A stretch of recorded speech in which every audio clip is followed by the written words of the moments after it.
Ramadan dengan NIM 2405930. Saya Ainda Julia Putri dengan NIM 240595156. Saya Keza Febri Yohana dengan NIM 2405923. Kami akan mempresentasikan hasil komen dari kelompok kami berupa kritik dan saran terhadap laporan, PowerPoint, dan video presentasi yang telah disusun oleh kelompok 3. Kami berharap masukan ini dapat membantu kelompok 3 dalam memperbaiki dan meningkatkan kualitas tugas kedepannya. Selanjutnya, saya akan menyampaikan kritik dan saran terhadap laporan kelompok 3. Setelah membaca laporan kelompok 3, kami menemukan beberapa hal yang perlu diperhatikan, baik dari segi penulisan, struktur, maupun isi laporan. Secara keseluruhan, laporan ini memiliki potensi yang baik, tetapi masih terdapat banyak kekurangan yang harus diperbaiki agar lebih informatif dan relevan. Yang pertama yaitu dalam segi struktur dan sistematika penulisan. Menurut kelompok kami, laporan kelompok 3 telah disusun secara sistematis, dimulai dari kata pengantar, daftar isi, pembahasan, hingga penutup. Namun, penggunaan penawalan subbab pada bagian pembahasan masih kurang konsisten dan dapat membingungkan pembaca dalam menelusuri isi laporan. Saran dari kelompok kami agar penawaran subbab pada setiap bagian dibuat lebih konsisten. Misalnya pada bab 2 menggunakan format 2.1, 2.2, dan seterusnya. Hal ini akan memudahkan pembaca dalam memahami alur dan isi laporan. Selanjutnya yang kedua ada kedalaman materi dan analisis. Jadi kritik dari kelompok kami, laporan telah memuat pengalaman nyata anggota kelompok dalam kelompok formal OSIM dan informal grup tadi. Namun analisis yang disajikan masih bersifat deskriptif dan kurang mengaitkan pengalaman tersebut dengan teori yang relevan. Selain itu, pembahasan mengenai PT Garuda Indonesia sebagai perusahaan juga belum menampilkan analisis mendalam terkait tantangan nyata yang dihadapi perusahaan. Selanjutnya, saran dari kelompok kami akan lebih baik jika setiap pengalaman yang disampaikan dikaitkan langsung dengan teori yang ada, misalnya dari pembentukan kelompok, komunikasi, atau kepemimpinan.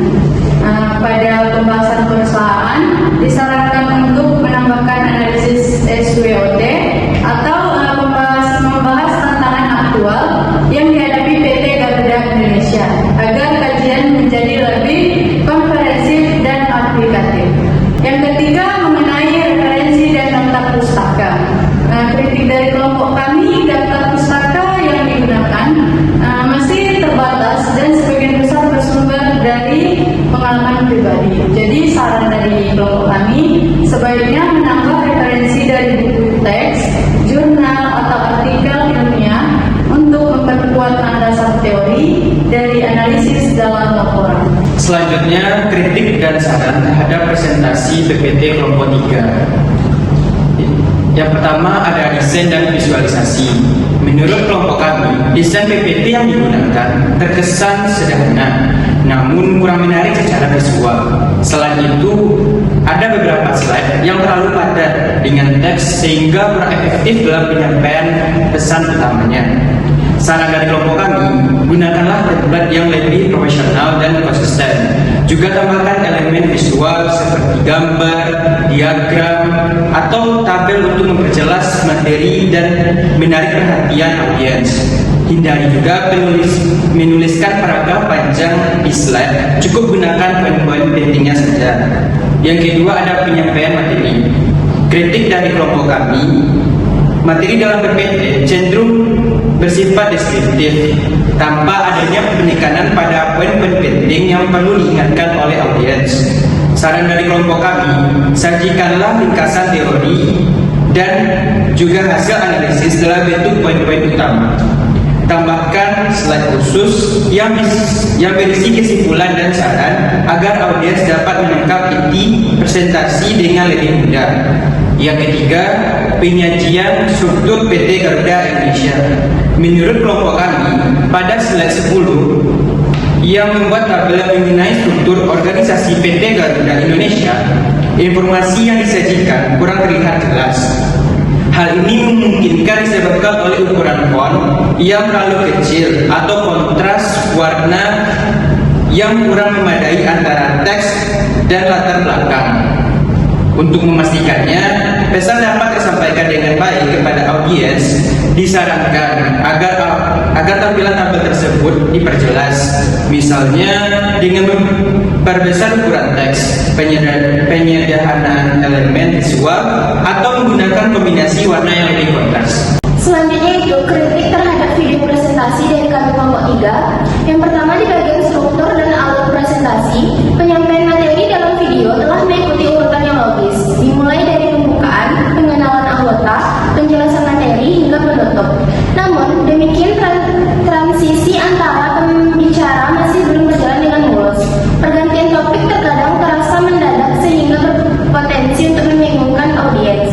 Yang kedua, di bagian penguasaan materi, penjelasan mengenai kelompok formal dan informal telah disampaikan dengan cukup baik serta didukung oleh contoh nyata.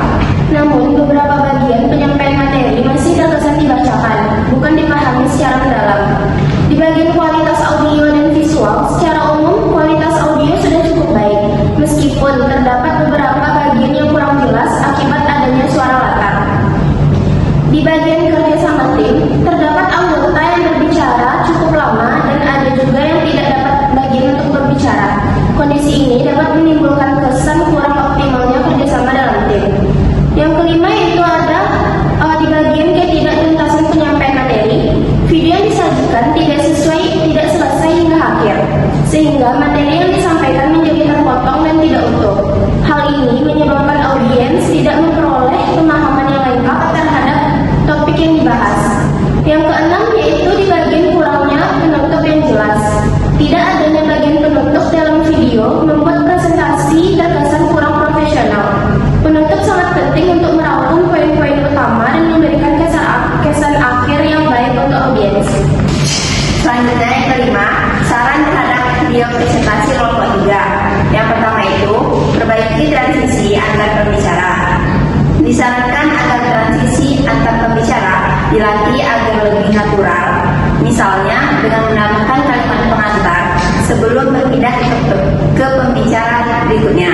Hal ini akan membuat alur presentasi menjadi lebih nyaman untuk diikuti. Yang kedua, tingkatkan penguasaan materi. Setiap anggota sebaiknya lebih memahami materi yang akan disampaikan agar penjelasan dapat dilakukan secara lancar dan tidak terkesan hanya membaca teks. Ketiga, perhatikan kualitas audio dan visual. Pastikan lingkungan rekaman bebas dari gangguan suara atau pencahayaan cukup terang. Jika memungkinkan, gunakan alat bantu seperti mikrofon eksternal untuk meningkatkan kualitas suara. Yang keempat, pastikan video tuntas sudah akhir. Sebaiknya, pastikan seluruh materi dapat disampaikan secara lengkap hingga bagian penutup. Jika terjadi kendala teknis, ulangi proses rekaman agar video dapat selesai sesuai rencana. Kelima, sediakan ringkasan atau penutup. Jika terjadi kendala sehingga video harus terpotong, tambahkan ringkasan atau penutup singkat di akhir video, baik secara lisan maupun mulai teks, agar audiens tetap mendapatkan kesimpulan dari materi yang disampaikan. Demikian kritik dan saran yang dapat kami sampaikan.